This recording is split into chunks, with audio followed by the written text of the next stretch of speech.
My name is Randy Gregg. I'm the Executive Director of the Portland Parks Foundation. And welcome to our discussion tonight, back to square one, rethinking O'Brien and how to make public space work better in 2023. I'm really happy you all can take some time out of this beautiful evening and be with us. Hope you got to play hooky today. At some point, it was gorgeous out, and hope you're well equipped with whatever your beverage of choice is for our happy hour conversation. And we'll get started. I'm going to share my screen and give you a little bit of background on our project, and then we'll roll into discussion. Whoops. Try that again.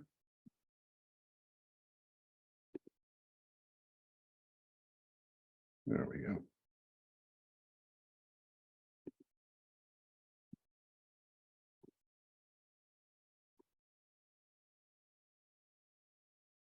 Still not getting there.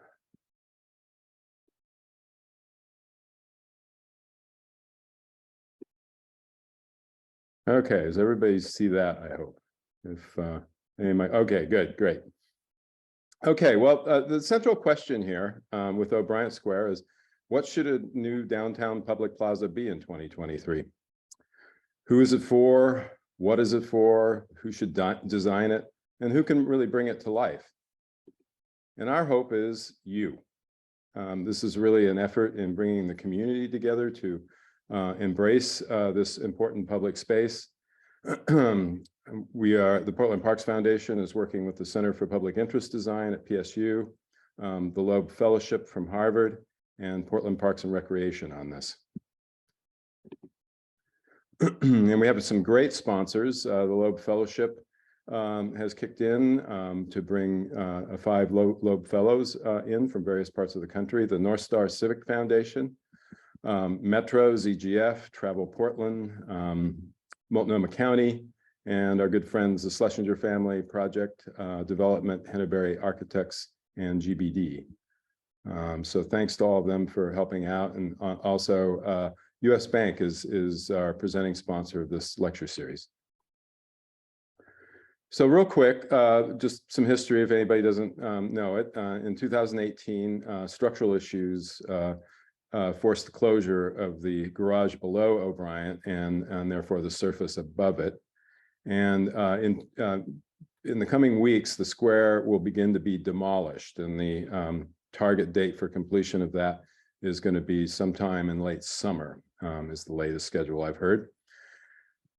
The hope is to save as many trees as possible. The garage will go away, it'll be filled in, and the surface will be left, quote unquote, park ready. There really isn't enough capital money in the kitty to build a new park. And so basically it'll be kind of akin to a European square. It'll just be crushed granite or an appropriate surface and an empty open space. And there's a lot of nervousness about that idea. What fills a void? But we feel it's a big, it's an important opportunity to really do a different kind of urban square. We have a lot of highly designed urban squares in Portland, and maybe it's time to sort of back off from that and think about how we use a square and let that really drive the design. And I'll end that portion there. So tonight we are going to talk about youth.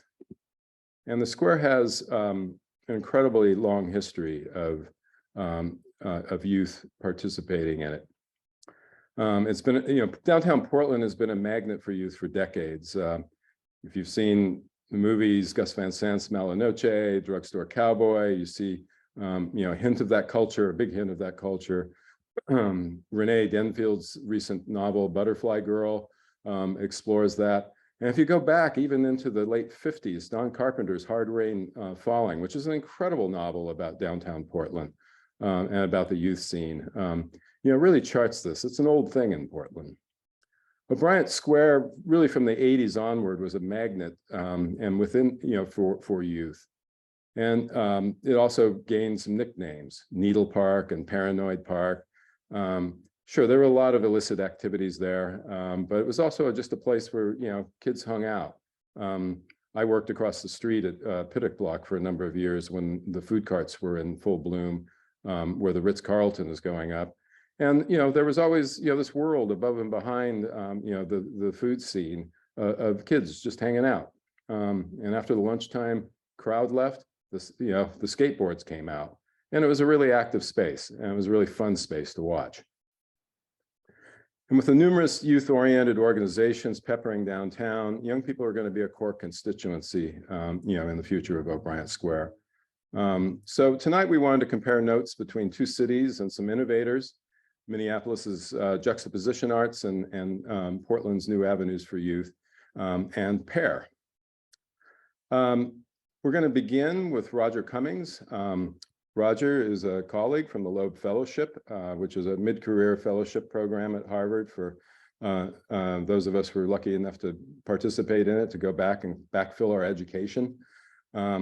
He co-founded Juxtaposition Arts in Minneapolis about 25 years ago, at least kind of officially.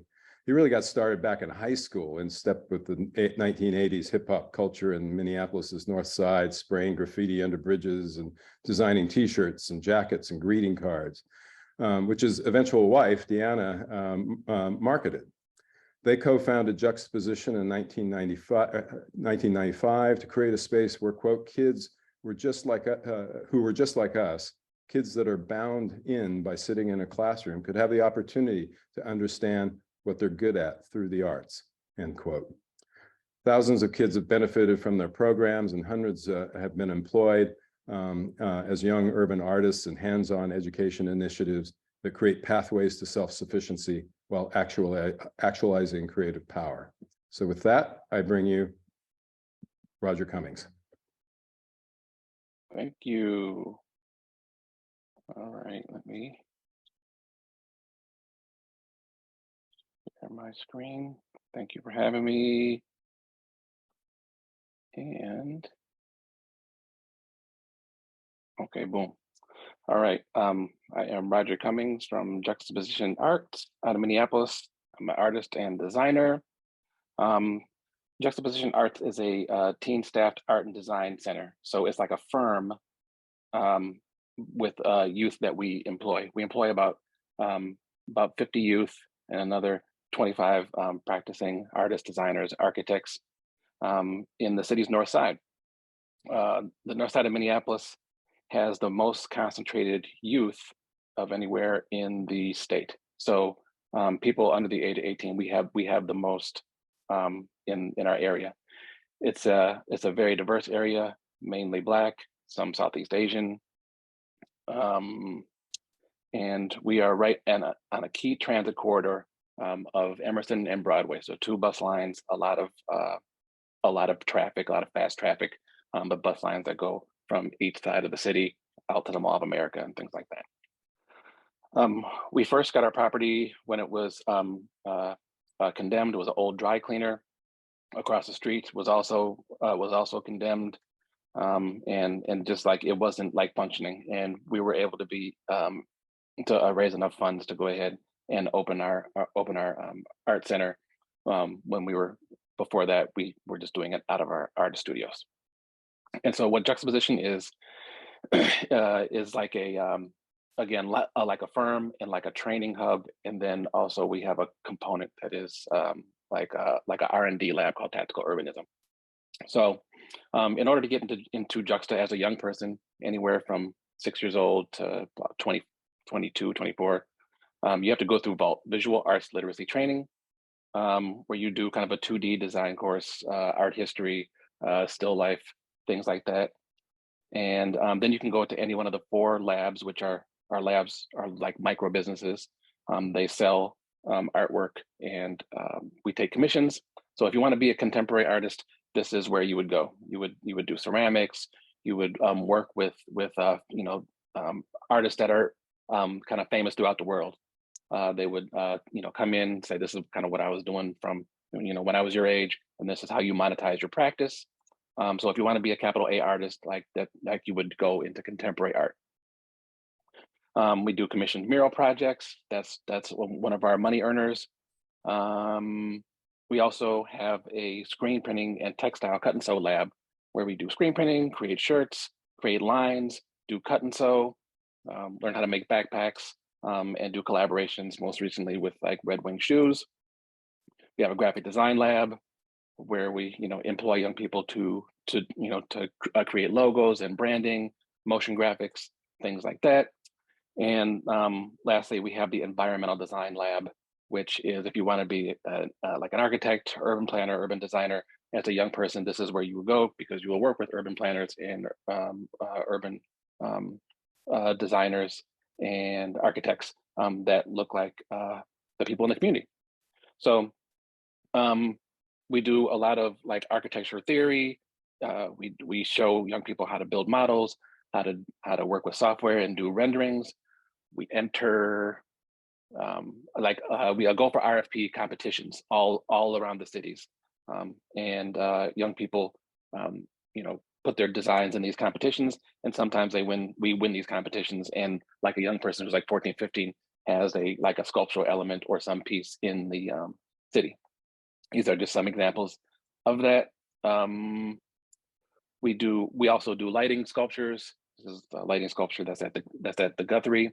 These are all earned income projects. So this is how we fund the organization.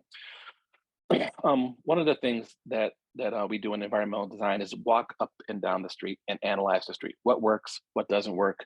How could it be better? And one of the things with our street and our bus stop that's a really high visibility and high traffic bus stop is that there's no benches. Like the people who own the land at the bus stop and the bus company won't put benches on there for whatever reason. It's like they don't want people to linger. They don't want for whatever reason. And so I thought that's like with the young population, people who are who have groceries or who have like little kids, it's like they have to sit on the ground. It's like that's mad rude. And so we thought that was like not an okay thing. And then it also doesn't have light at night and then heat in the winter. And so we're like, you know what, we're gonna do something about that. This is directly across the street from like Juxta.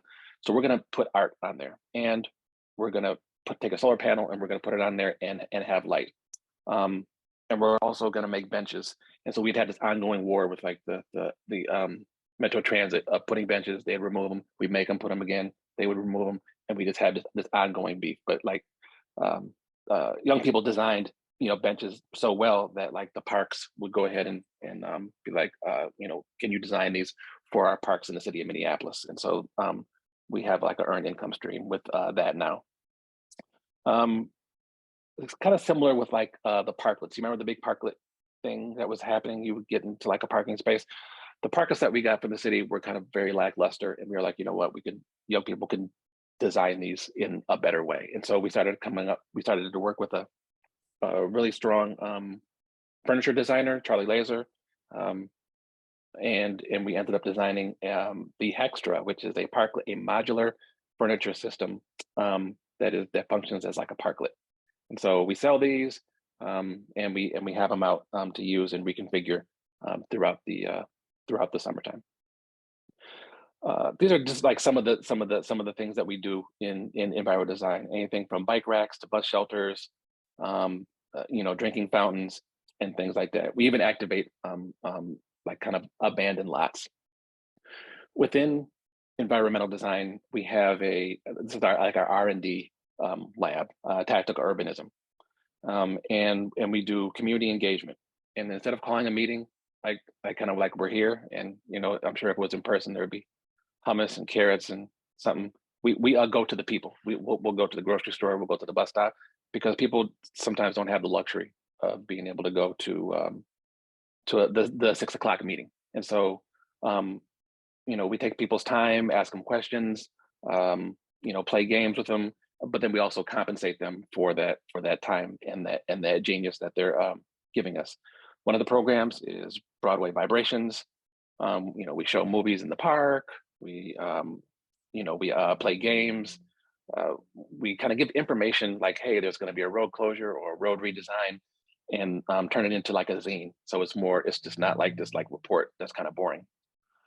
So we design ways to engage with people in non-traditional ways. This is an example of of a library that's getting redone. And if we couldn't be there to ask people, here's a way that you can say, I would like more seating or less seating or things like that. We also design games. This is called the Social Service Runaround. This was a game designed to work with social service providers so that they know how it feels on the other side and how they can better serve the population in things like evictions and things like that. So we train the people in like the social service area.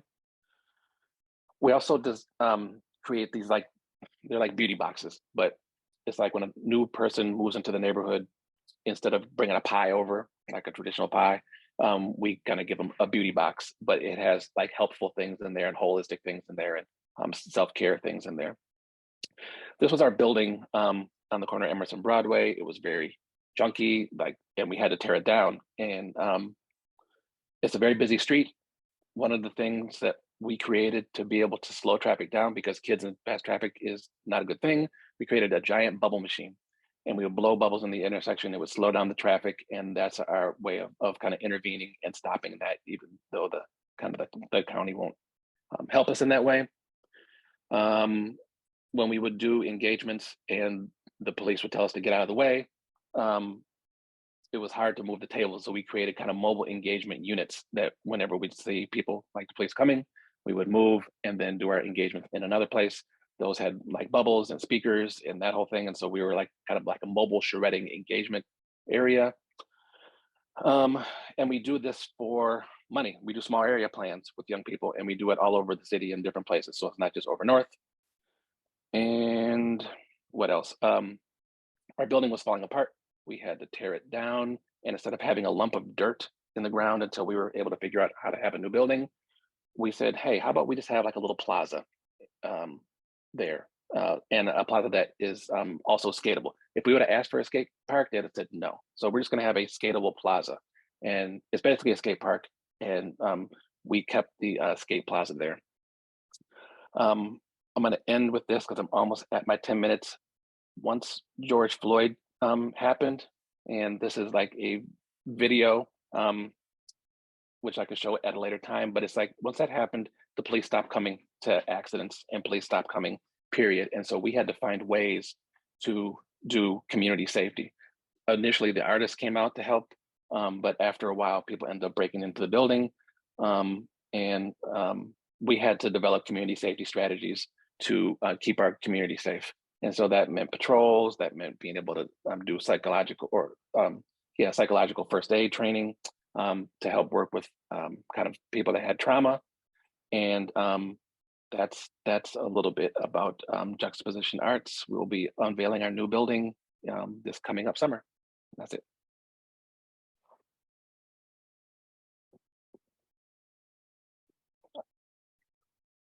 Wow, Roger, really great presentation.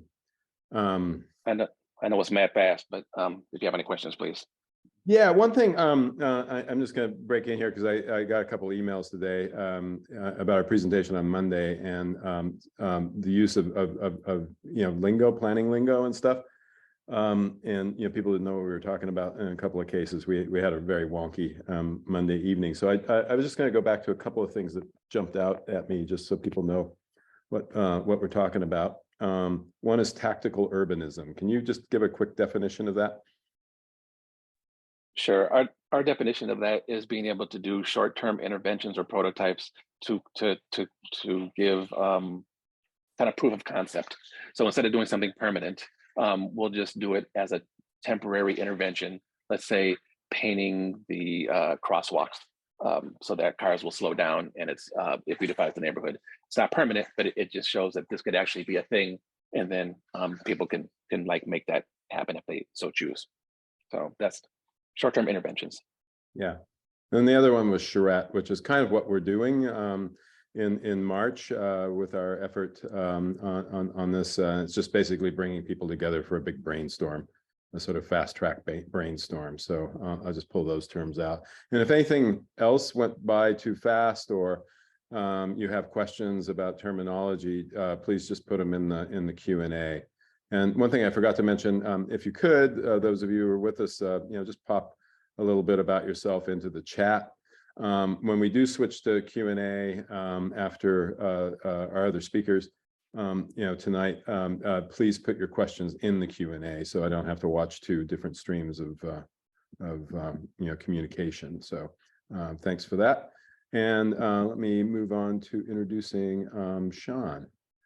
So Sean Suib co-founded and has led New Avenues for Youth for 25 years. A neighbor of O'Brien for many years, New Avenues is dedicated to the prevention and intervention of youth homelessness, working with young people ages 9 to 24. It focuses on the individual, their experiences, their identities, needs, and goals to make a positive change in their lives.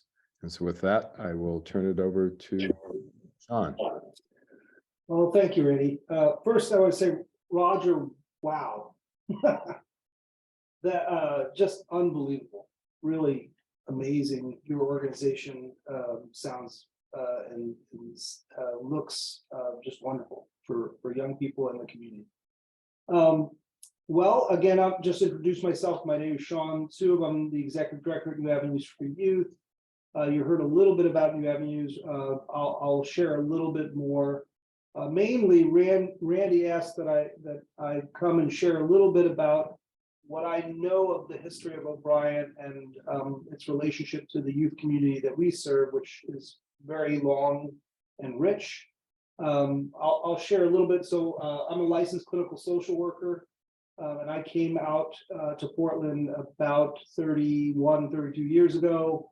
And one of my first roles, I've been working with young people who are experiencing housing instability or homelessness.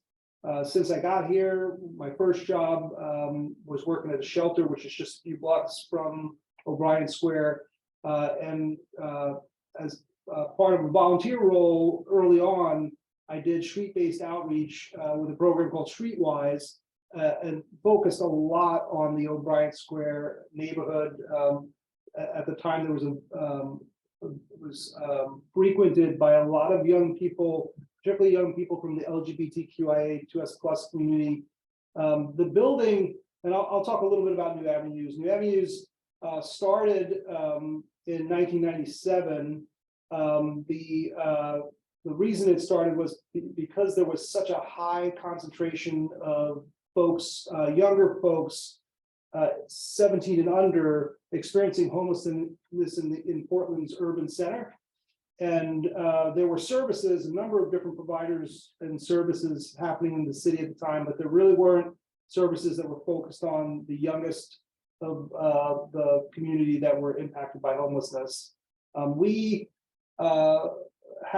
serve young people in a variety of different ways. We have a number of different service buildings and a pretty big footprint in downtown Portland, including a building, as I mentioned, that's just up the street from O'Brien Square. We provide a wide array of services, drop-in shelter services for younger youth. We have education programming, job training and career and workforce development programming. We own and operate some social enterprises. My ears perked up when Roger was talking about their screen printing business. We have a screen printing business called New Avenues Inc. And we own and operate a Ben & Jerry's franchise in downtown Portland. That both of those are businesses where young people gain employment and earn a wage while they're learning the skills that will help them advance their economic stability and advance their goals. We have a number of clinical programs focused on case management, mental health, substance use recovery, and a very wide array of housing programs. Some programs that are culturally specific for LGBTQIA youth, programs that are culturally specific for youth who are impacted by sex trafficking and sexual exploitation. And I maybe repeat myself, but a wide array of housing programs that range in different kinds of transitional housing. In fact, we have Portland downtown-based transitional housing, and then different models of transitional housing scattered throughout the entire city. So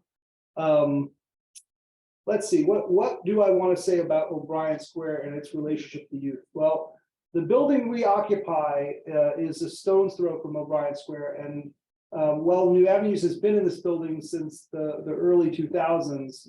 Prior to us, there were a number of other youth providers that occupied this building, and really young people have been an anchor. This has been an anchor spot for young people seeking services since the 80s. O'Brien Square is, and I was sharing this when Randy and I first started talking, in many ways, being a program that's urban centered, O'Brien Square is the sort of the backyard. It is our playground. It is when the fire alarm goes off in our building, it's where everybody goes for safety. When the city has a certain rhythm, and there's the O'Brien Square has always played a critical role in that. You know, when the day centers that serve folks experiencing houselessness close for the night, and the shelters aren't open yet, O'Brien Square was that resource where young people would go to wait in the park before shelter opened. On the weekends, it was where potluck in the park traditionally came and provided meals for many people. And still today, and you heard some of this from Randy, even though the park is boarded up and gated, we have young people and other community members that are relying on the park for shelter and for community and for recreation, as we see in skating and a variety of other. So it is part of the living room. It's part of the social environment and part of the really part of the safety. O'Brien Square got many. You heard Randy talk about Paranoia Park, and the across the street from O'Brien Square is the district attorney's office, and so there's always been an interesting relationship between people using the park and the law enforcement or the district attorney's office next door, and tension at times, and at other times, I think what I want to stress too is that the park has been a place where folks, particularly folks who experience houselessness, have always gone for safety and community. And so I think that's a really important thing to center as we think about what the next iteration of the park looks like. And then finally, I would just share that, as I was thinking and talking with Randy about what's possible, I think the challenge that young people have that are experiencing houselessness is there aren't a lot of places to anchor, and it's important that we take into account what that park has meant for this community, that we look for ways to preserve and elevate the needs of young people who rely on that park for safety and community, and balance that with all the other competing needs that we have as a community for a safe place. And so, yeah, that's mostly what I wanted to share. Thank you, Sean. It's great on the ground perspective. We'll explore it a little more in the Q&A when we get started on that. So really appreciate you sharing those insights. Our last speaker tonight is Brant Mina. They is a Portland-based queer abstract and absurdist writer who hails from Nairobi, Kenya, with a background in the arts and fresh memories of being homeless in downtown Portland. Brant seeks to, quote, unify audiences by outlining how, despite our cultural origin and medium, the arts uniquely communicate and express the exact same human experiences at the core of our humanity: to be seen, known, heard, understood, cared for, and loved. Brant works with PAIR, an Old Town based nonprofit that builds positive relationships with homeless youth through education, art, recreation, and job training. So I will turn it over to Brant. Thank you, Andy. I will start my screen share and begin my presentation. Hello all, my name is Brant Mina. I was born and raised in Kenya and moved to the US in 2016.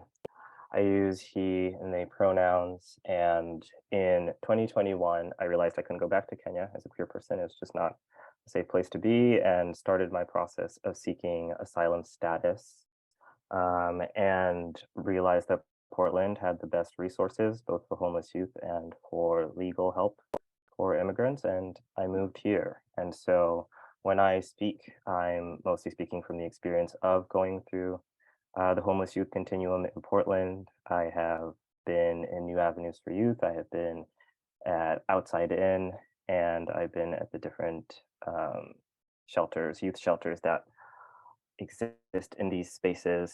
And I've also been part of PAIR for a really long time. They have been my community and taught me so much about what it means to sort of show up and build community around the people who need it the most. And for me, that is the youth in these spaces. So when the question comes of who is O'Brien Park for and what should it be used for and who should design it and who will most activate it, I'd like to add a TH to the U that's already there, youth.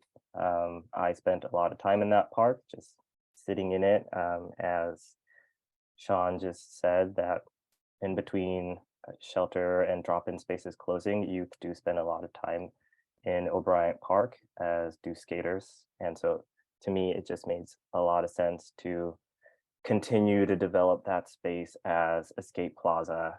And so I'll get started on my presentation. So what is a skate plaza and how is it different from a skate park? So I've included some definitions. A skate park is purposely built to be for skateboarding, but also BMXing, scootering, wheelchairs, and aggressive inline skating. The difference between a skate park and a skate plaza is that skate plaza isn't only just for skating. It sort of connects the street to skating obstacles that are in the space, such as stairs and railings and planters and benches. And skate plazas are great for urban areas because they allow for synergy between skateboarders and the rest of the community. It allows a lot of people to sort of come together, as a lot of people have suggested about the experience of already being in O'Brien Park and it being enlivened by all these useful people skating. And I think that just should be something that sort of continues, but how do we make it official and how do we make it safe and how do we build community around it? And sort of address some of the issues that were and have been present in that area. Skateboarding as an urban tool. There has been a lot of growth in skate plazas, especially in Europe, just as a way to create spaces where skaters and non-skaters can come and be around each other and share the same public space. It improves a neighborhood through urban design and community activity, social activation generally of unused spaces. And it's not just, skating is not just a sport and a physical activity, it's also known to reduce stress and anxiety and improve overall mental health. And it also is just skating is a very unique way to explore the city. When you look and see skaters inside of your city, they're usually hitting every corner, every section of what your city is. So skaters do come and explore exactly what it feels like to be in every nook and cranny of the urban environment. Skating as a form of social inclusion. They offer places where, again, people in the community can come and congregate. I spent a lot of time personally, both at O'Brien Park, but also at the Quartz Skate Park, which is at Portland State University. Portland State University is sort of at the top of the South Park blocks, I believe, or the North Park blocks, and connects all the way down to Directors Park, And then right in the middle of it is O'Brien Square, as you know, and then the North Park blocks, and right next to the North Park blocks is Pear.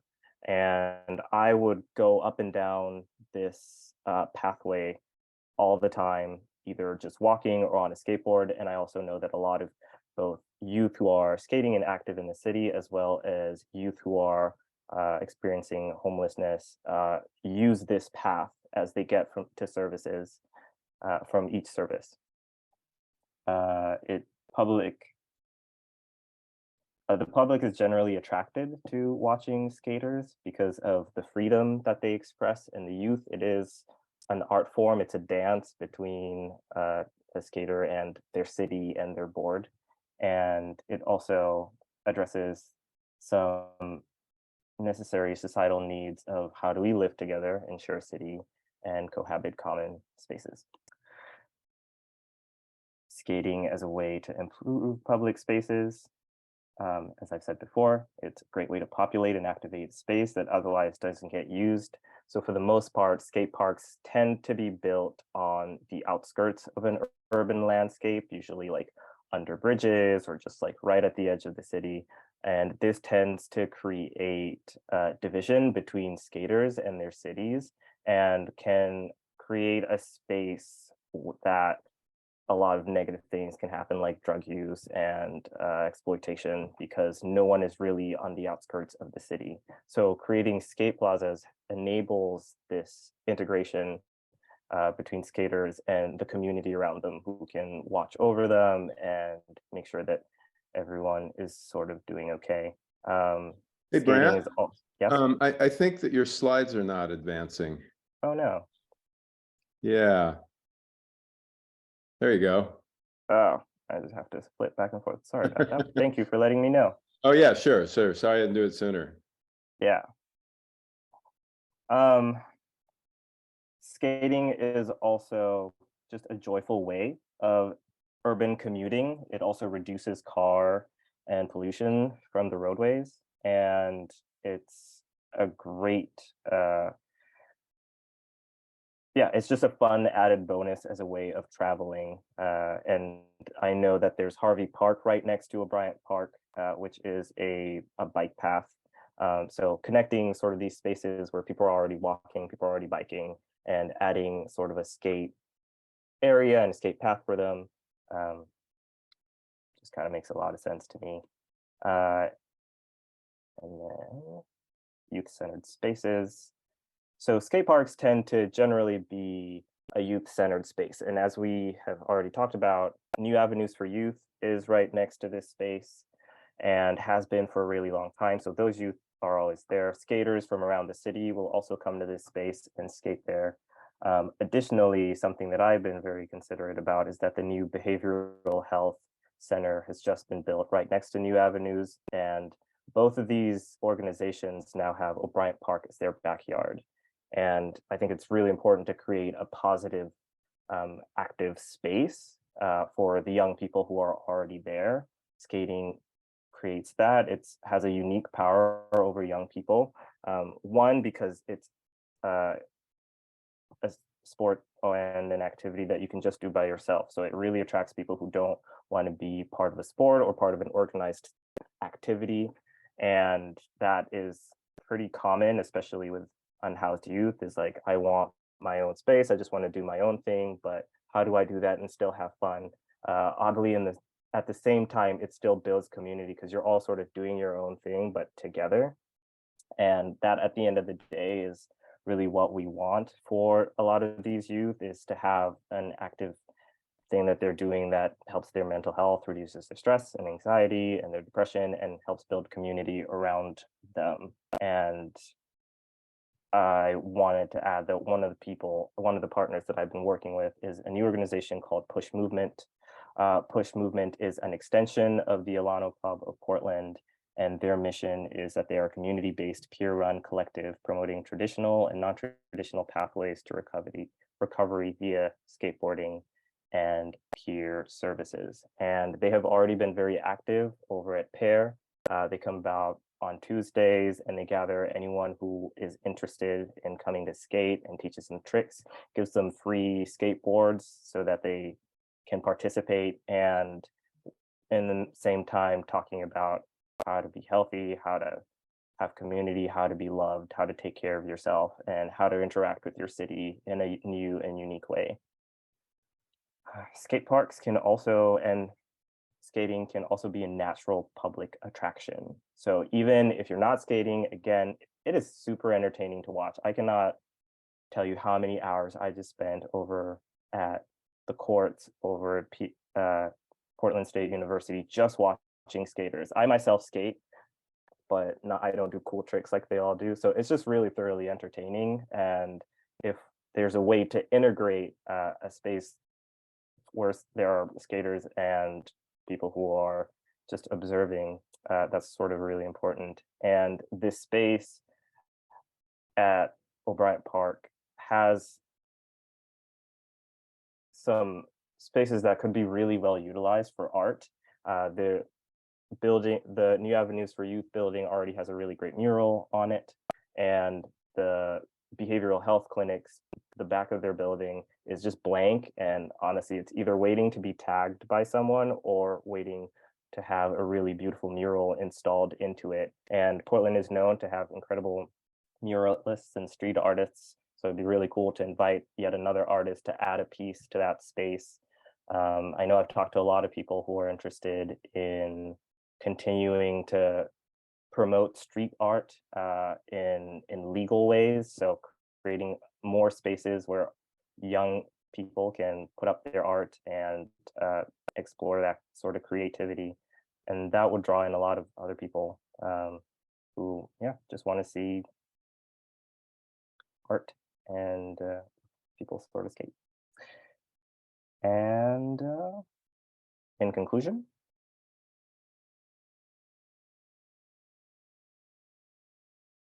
skate plazas allow for skateboarding to be part of the fabric of the city, whether you're skating or you're just observing. 2, they build community around physical activity, and fun and playfulness and joy. 3, they are a safe gathering space for youth to enjoy an autonomous sport while also being part of the community. And 4, they are spaces for creative activity, which could be built upon with installations, artwork, and community events. Thank you. Thank you, Brent. Take down the screen share and we can all be together. Please put any questions you have in the Q&A, thoughts you have in the chat, but if you have a question, please put it in the Q&A. I'm going to warn you, I'm dealing with some eye issues, so I may have to kind of press my face to the screen in order to see the questions. So don't be put off by that.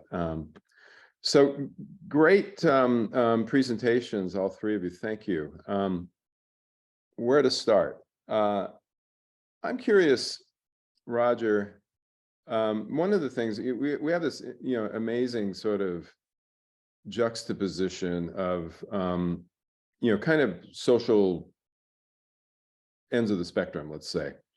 On one side, we're going to have a Ritz-Carlton that's going to open in a few months.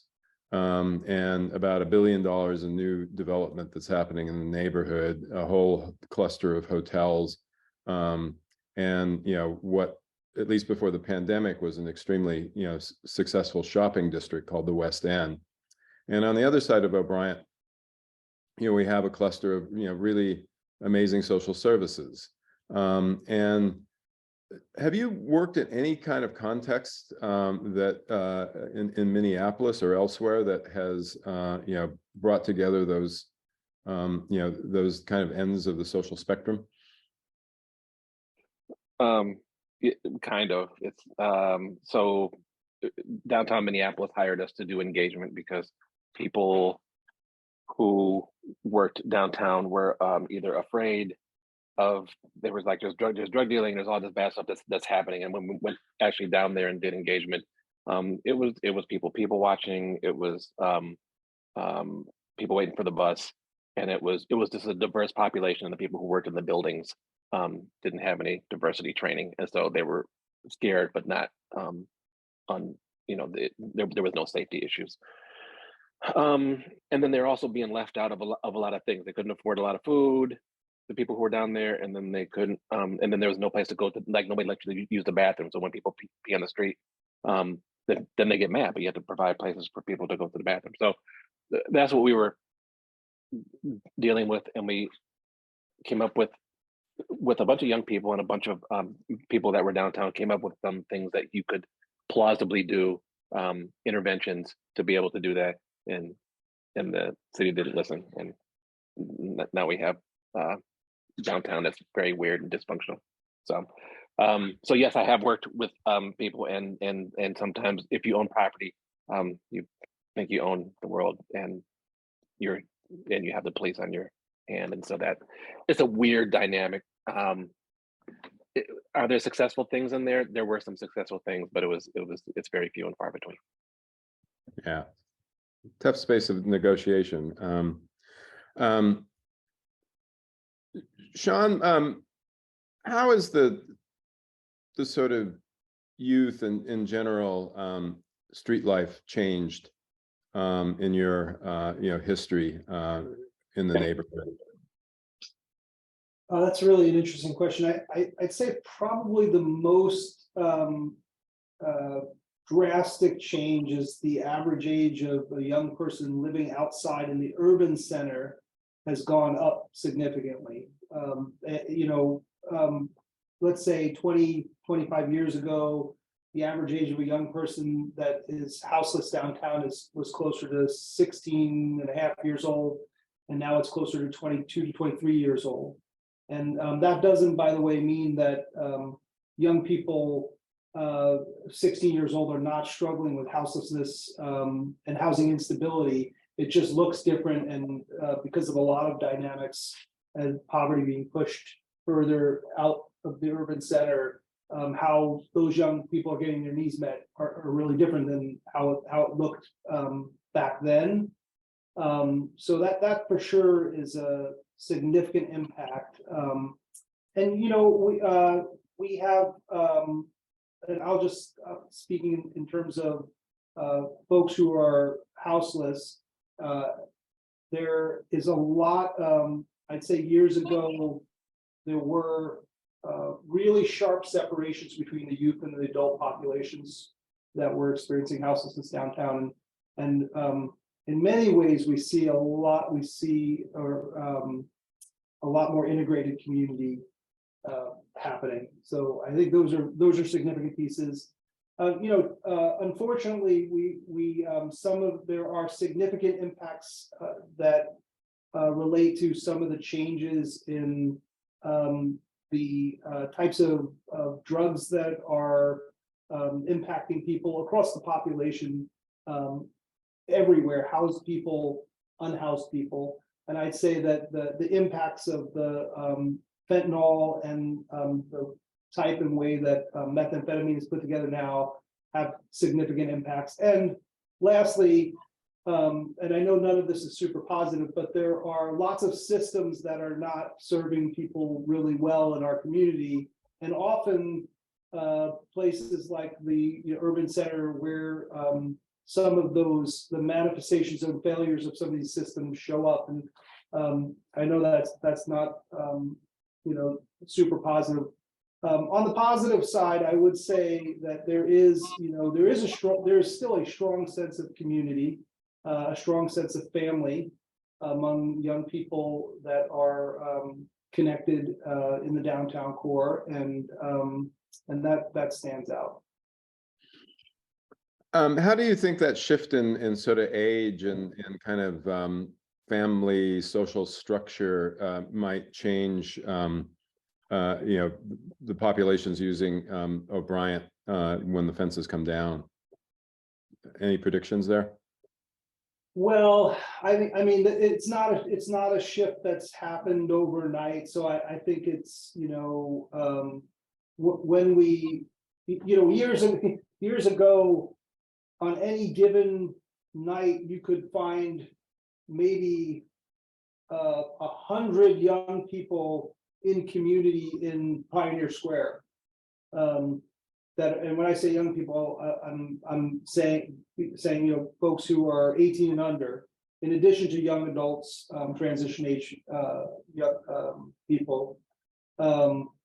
Those dynamics have changed so dramatically over time. I think I don't know that we're already living with the reality that the average age has shifted and housing instability looks really different. And so I don't think there'll be a significant difference in what it looks like, when the park opens, as opposed to what it's looking like or has looked like over the last 7-8 years. Okay, fair enough. Brant, we have a good question from Leslie. She's really excited about the idea of spaces for youth and wants to know how the block could be shared by youth and seniors. How could the skating section be shaped so that noise is not a problem for the neighbors? And that's an interesting question because the Ritz-Carlton has a lot of residential on top, and that's likely to be an older crowd there, and O'Brien's going to be their backyard as well. So what do you think about that? I think the thing that most people find the loudest about skateboarding is when it's against cobblestone. That is loud. Both skaters and non-skaters hate that. It's just that, yeah. So as long as cobblestone is not put into the space, which if one was designing a skate space, they wouldn't do that. Usually you put some really smooth sort of concrete on the space. So that would not be as much of a concern. The other main sort of concern would be either like loud music or just general liveliness and activity. I don't think it would be any louder than the general noise of the city, especially at the levels and height that they're at. Unless like somebody was having a really loud sort of party, in which case that's just a general disturbance of peace issue and less of an issue with like the skating activities that are actually happening. I think what we would hopefully see is noise of liveliness, of activity, of events, of community coming together and sort of hanging out. And I think another question that somebody was asking was about how do we invite seniors into the space? I think hopefully they would just be attracted and want to come and be in this space again, as you were talking about before, when people would go grab food and just like sit around and watch people skate.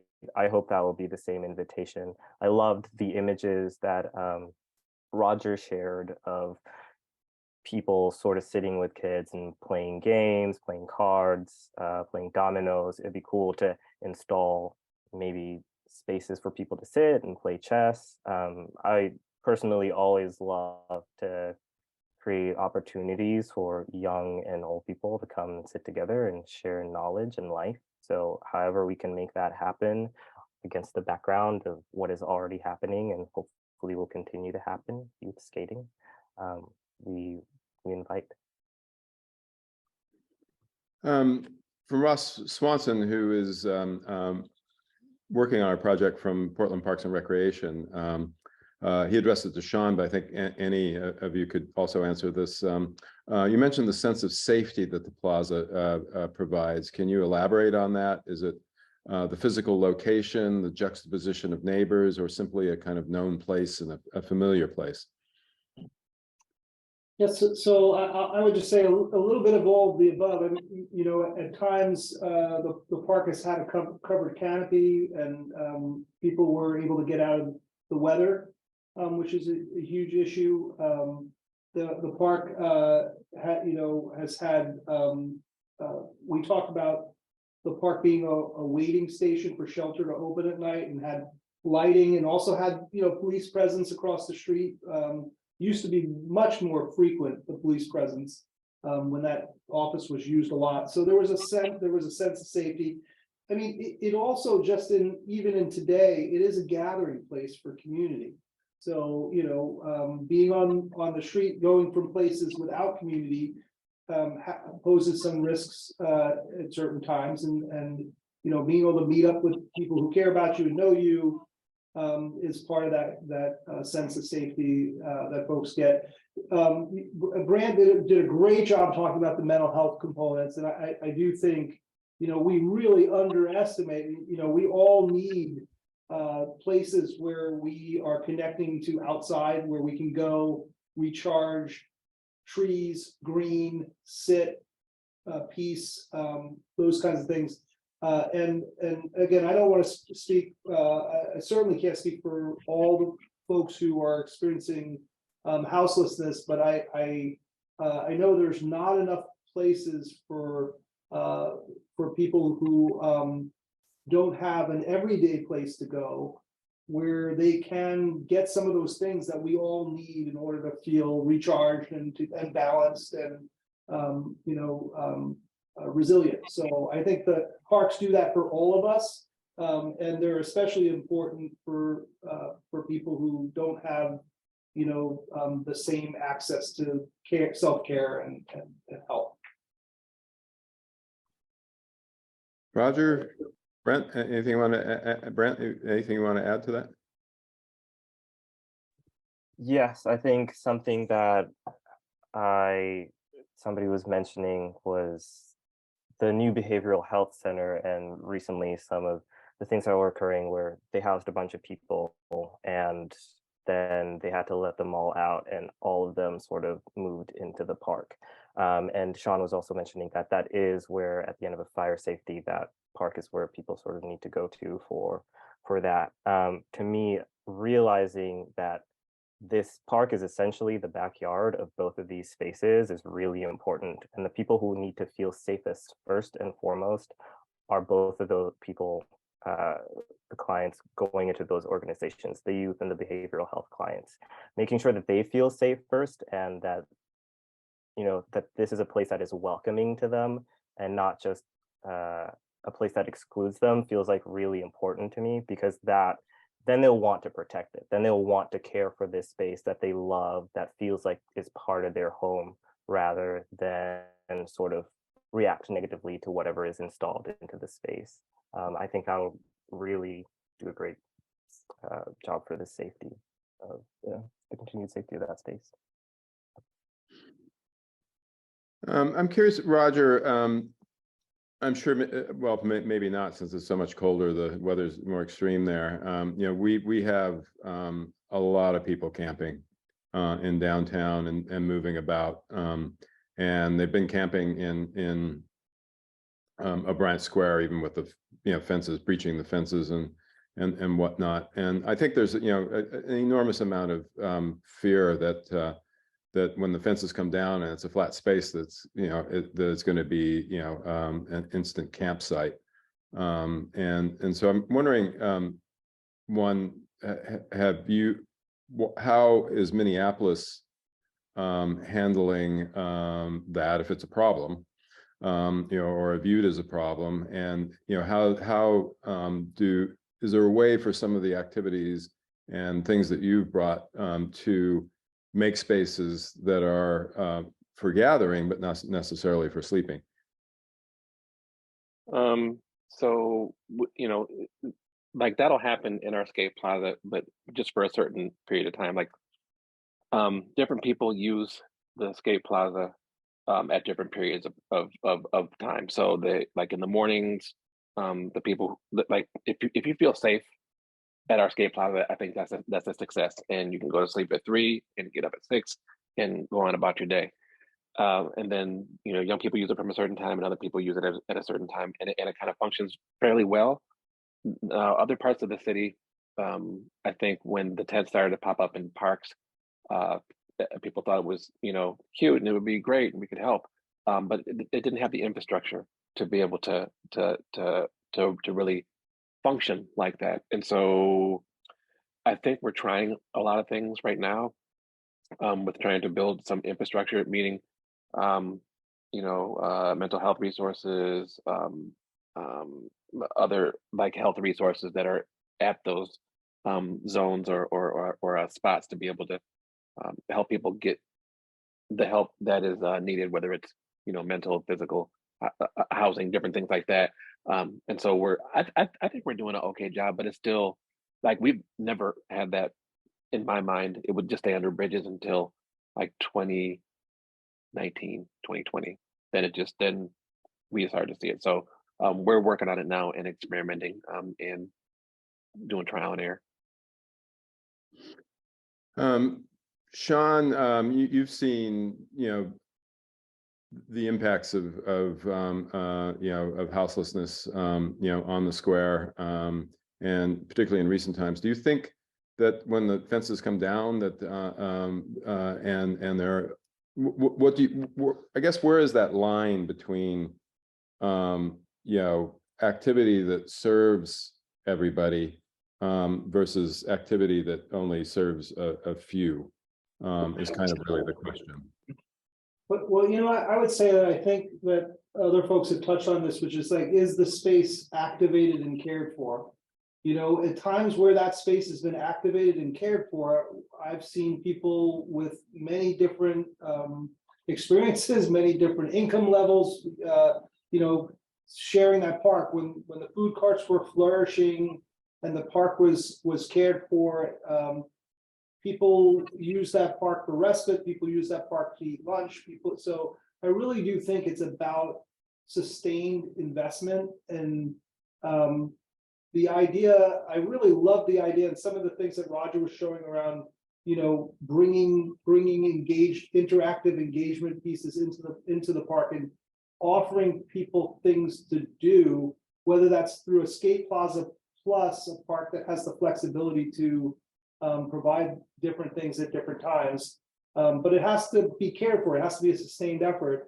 And I'm not glossing over that there are real conflicts between the different utilizations in the urban center. There absolutely are, but I know we've seen that's a problem that's as old as the story of the city. It's certainly exacerbated by how many people are experiencing challenges around housing stability and access now. But I really do have all the confidence that if you create spaces that are well lit, are well cared for, offer different things to different people with different interests, they'll stay vibrant because they're part of the community. They're invested in it. Right. So somebody was asking about if the hardscape's going to be crushed granite or gravel. How's that going to facilitate skateboarding? I think really where we're at is potentially skateboarding could be temporary use. We're looking to try some things out, and there's a lot of there's a big contingency in Monday night wanting a dog walk there, and so there's a lot of ideas flying around. The whole effort that we're doing is to sort through what can work and try it out, and if it works in a good way, think about it more permanently. So so some sort of form of a temporary skateboard park could happen. I don't know about necessarily a temporary dog park. That's a little different, but we'll have a lot of ideas on the table. Let's see here. Okay, I have to do my squint. So question for Sean: could any of your youth training education programs benefit if some part of the new design created exciting publicly accessible space? For example, what if it included multi-story greenhouse where youth could learn to nurture or grow food? So kind of a visionary idea there. Well, actually, I think that's a great idea. When I was thinking creatively myself, I imagined some sort of intersection between art and horticulture around food, and access to food in the park would be a really amazing opportunity. I think the heart of the question, though, is yes. We've always used that park as the sort of the recreation area of our school. We have a school, an alternative education program that's connected right there. And there's, I think, a lot of opportunity and synergy to get young people involved in a lot of ways, including, by the way, social enterprise. I think, again, the emphasis would be on things that that are interactive and engaging, and creating opportunities for young people to participate in commerce in the park is also a creative possibility. Question about lessons and activities and elements that are being pioneered in other cities, either in the States or the globe. I'll toss that one to Roger. What are you observing that you think could be something new and fresh that could be added to the O'Brien toolbox? Yeah, I would definitely prototype and see what works. So are people afraid at the Ritz that people are going to sleep there? How about there is a time to sleep there, and there are safe spaces to sleep there for 4 or 5 hours, 3-4 hours, something like that, and then it turns over into something else. People are sleeping at the Ritz. Why can't they sleep right across the street for a certain amount of time? I think that could be a thing. And then I love food carts. I love commerce. I love festivals. I think the active space is really important. Maintenance, and then also resources. Like if you don't want people to sleep there, here is a place where you can sleep in. We can either have a circulator that goes there, or we can give you directions. We're right on a bus line. Boom. But you can't sleep here, but you can sleep over at this place. So being able to have those resources and services, keep it active, keep it evolving and changing, so it's not just one thing. And try it until you find something that works, and then listen to the people. Like if you ask the people too, like what they think a solution would be, there could be a lot of really, really dope answers that could solve those problems kind of on their own if we just listen. Roger, I was really curious about some of the games that you use in public engagement, and how that's worked. Can you give us a few examples?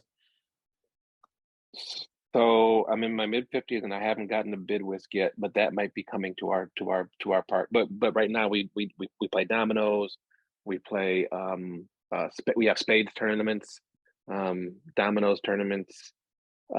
We do Jenga, giant Jenga. We do James Rojas place it activities. Shout out to James Rojas. And things like that. I like to keep it fresh, and then I think the key is being able to listen to as I get older, or as people get older, you if you don't stay fresh, you'll end up getting stale. So what are young people wanting to do? Let's play video games in the skate plaza. And so having that flexibility to be able to change and to pivot and to listen, I think is what will keep you fresh and keep you kind of ahead of the thing. What it used to be, I'm not saying it doesn't matter, but you don't want to be stuck in history here or bound to what it used to be. And you got to listen. Things have to evolve. I'm curious. You have roots in graffiti, and we've got a lot of graffiti in Portland. Some of it sanctioned. A very small percentage of it sanctioned, and a lot is happening in every amazing space. It's incredible to see where people are going. And one of the things that's I'm on the board of Pioneer Courthouse Square, and there's a lot of tagging that goes on there all the time.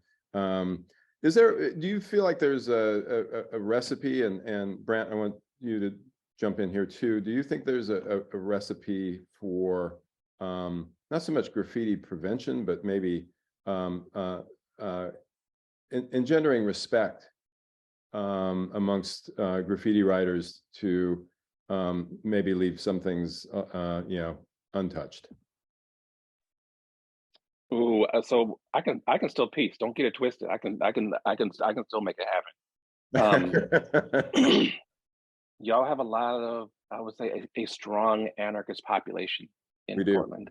And so I can hold both that philosophy of there are safe walls and spaces where it's safe to go ahead and piece and do your work, and then also it's for the street and it's fair game. I don't care what it is, it's fair game, period.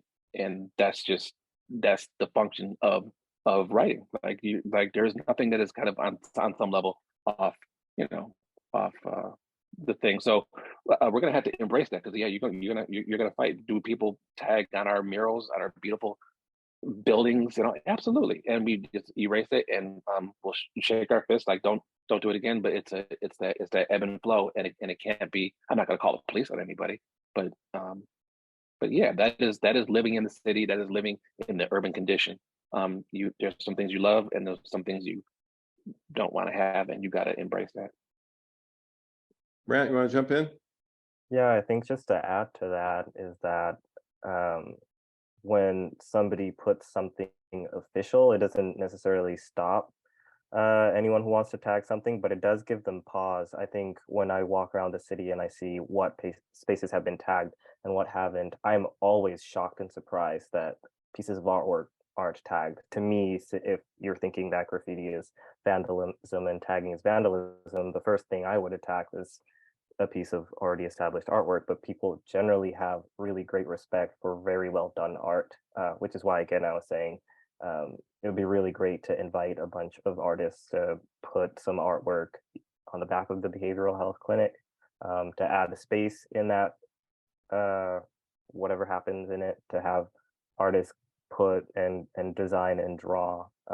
Even the CenturyLink building right next to it is just big square concrete pieces that I know a lot of people that I've talked to were like, what if we put up plywood and connected it with a French cleat and invited like youth to design and paint on these pieces and make this wall a little bit more interesting. It'd be easy installation. It's just plywood. And yeah, just anything that you can get people to sort of respect and acknowledge as art, as hard work, as creativity, as soul giving. Taggers and vandals will sort of respect a little bit. Yeah, and I'm going to add on to that. Oh, sorry, too. go ahead. I want to add on to that too. Like there's other people who also write on spaces that are not taggers or piecers too. There are people who live under places or around places that feel like this is their home, and they can put their name or a poem or whatever where they want, because this is my city, and they're disconnected from that whole culture.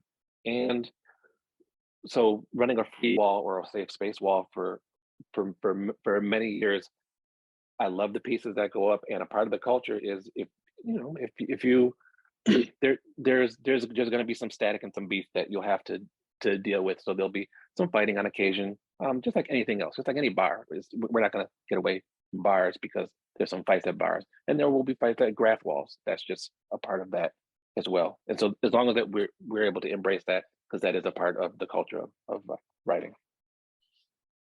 So I just wanted to unpack that a little bit. You were talking about free walls, sort of like areas that are basically just come do it. Yes. Yep. Yeah. That kind of gets to one. And it's monitored. Monitored in what way? Well, I'm saying, like, if there's cans left out or there's the garbage left out, we would like maintain it, clean it up, give blank canvases, like paint the walls over and make sure it looks nice and doesn't look raggedy. So just Got it. Yeah, it kind of gets to a little bit of a question from Brian McCarter, who's a landscape architect in town. On the call, he was talking about the number of empty buildings. As we talked about last week, there's a lot of facilities that are surrounding the square that are just full of computer equipment, and Brant mentioned the AT&T building. There's the Union Bank building, now known as Bank California building. That's a kind of modernist masterpiece in a lot of ways, but a really brutal side to the park. What are ways that you think that we could sort of deal with that? I'll throw that open to all of you. I actually really love that building. But to continue, I really think more art in especially this space, just because it has a lot of blank naked buildings, would be incredible. Because if we're trying to connect all of the park blocks, you start from the Portland Art Museum all the way down to Directors Park, and then down to, if this space has more art, there's more art there. And then you walk and see the sculpture that begins at the North Park blocks, and then the opportunity to go check out the Chinese gardens and the Chinese museum and the Japanese Museum of History. I'm working with a different partner with creating different walkable sections of Portland that either teach you about the history or just have art installations that you can see. And yeah, I would love to see more art in that space. Whatever happens, I would love to see more art and artists come together to create a sense of home, both for the square, but also for the youth and the behavioral health clients. And y'all, art will not save us. And so don't get it twisted. Downtown Atlanta, beautiful pieces, beautiful buildings, and people are fucked off in the game. Like you're not addressing that, but the shit looks pretty and it looks nice and it's Instagrammable, but it's like a zone down there. So you're not addressing so I don't want to get the give off that if we just do more art stuff in and around this place, the people will somehow surprisingly evolve and just be and it's be good. No, we're not addressing the issues, and we can make it look nice and it'll still be funky. So anything that you we're guys not going to art our way out of this. Sorry, say. We're not going to art our way out of this. Yeah. Anything you guys want to chat about? There's a lot of comments about bathrooms, and I think that you know that certainly needs to be an ingredient of somewhere nearby, maybe not necessarily. It's a small block, so whether that's a key thing and how that works with the plumbing. There's a lot of infrastructure issues there. So, but yeah, certainly bathrooms need to be part of the equation in the general neighborhood. But I'm curious if you guys have anything you want to talk amongst yourselves about, questions for each other.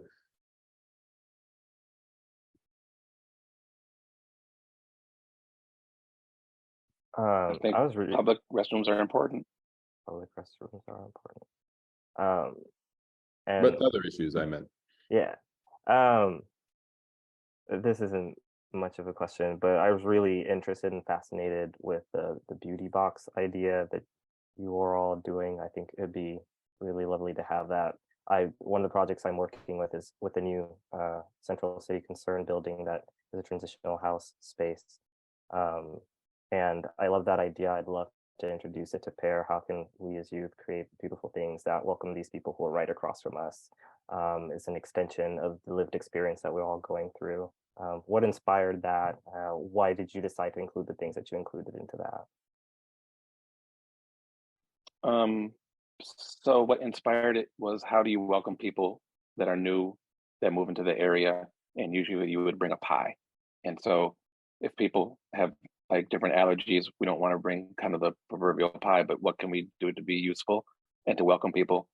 And so we work with our group of young people who we pay to help be like a think tank.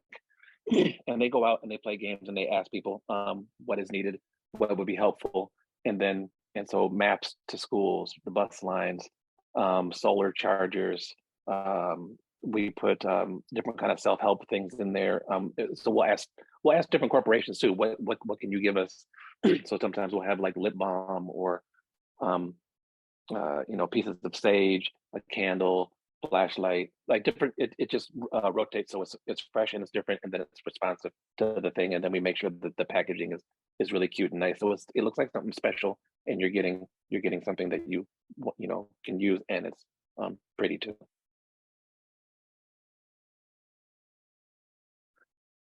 I'm curious. I'm going to ask kind of a more meta question of Roger.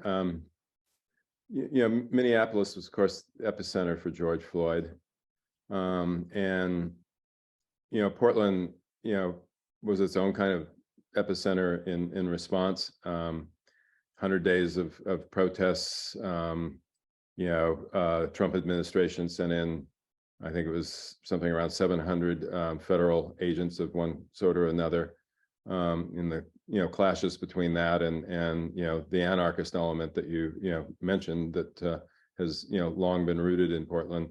really resulted in a very, very tough period of time that the city's still, wobbly from. And I'm wondering, how things are in Minneapolis and what's giving you hope there, and kind of what's, I guess, what's your diagnosis of Minneapolis, kind of,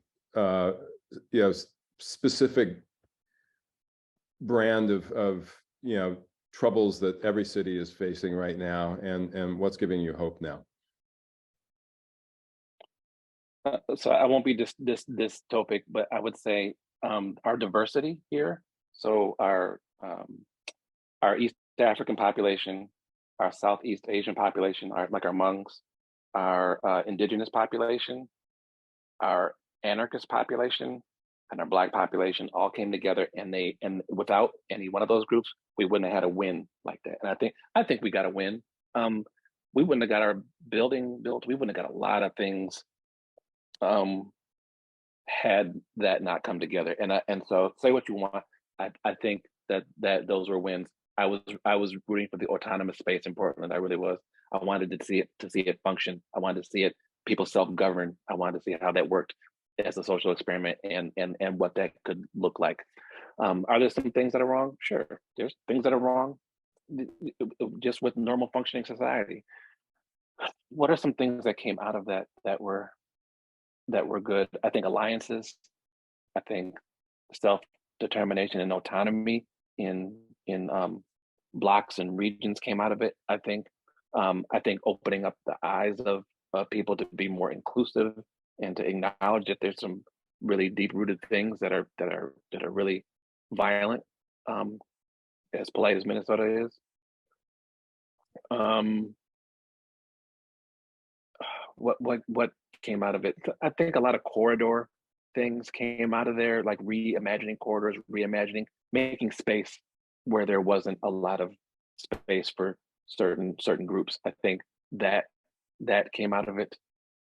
I think a lot of good things came out of there, and the bad things like burning down buildings, I think on some level, I know it's really shitty to say, I think it was necessary for things to evolve, kind of like a phoenix.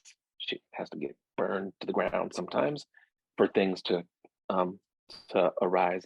And so we're still kind of in flux here too. The defund the police stuff, it's not really defund the police, it's push resources towards different areas of community safety strategies.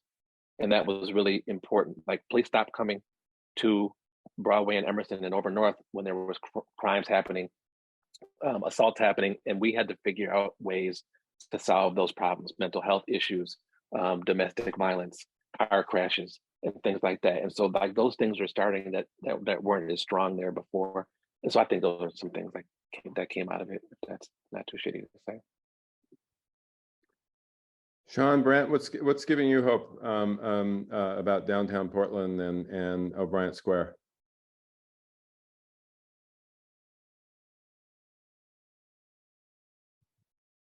Well, I mean, I'm excited we're having a conversation about investing in the space. It's hard to be talking about, how do we make best use of the space and, games and recreation when we know that our city is in our neighbors are in crisis around housing security and those system failures that I talked about, the mental health system, and all these challenges. It is hard to focus on, not focus on those really, really difficult things we're dealing with. However, if we don't create these spaces where people can come together, people can heal, people can have respite, we're not making any progress addressing the needs of the community. So I would say I'm excited when Randy, when we first started talking, I lit up because I've seen that space get neglected for a long time, not getting used by the community the way that it could be. And the prospect of that, I think, is incredibly exciting. Broader, I've seen our community downtown struggle to get back on its feet after the pandemic. And what I'm excited about is that almost every week somebody connects from some part of the city trying to figure out a way to crowdsource energy around doing something new and different and kind of building and creating our way out of the current state. So I think that energy isn't going away and people are really invested, and that's really hopeful for me. Brant? Any thoughts? For me, oh, sorry. No, please. Yeah, for me, the thing that's giving me the most hope is,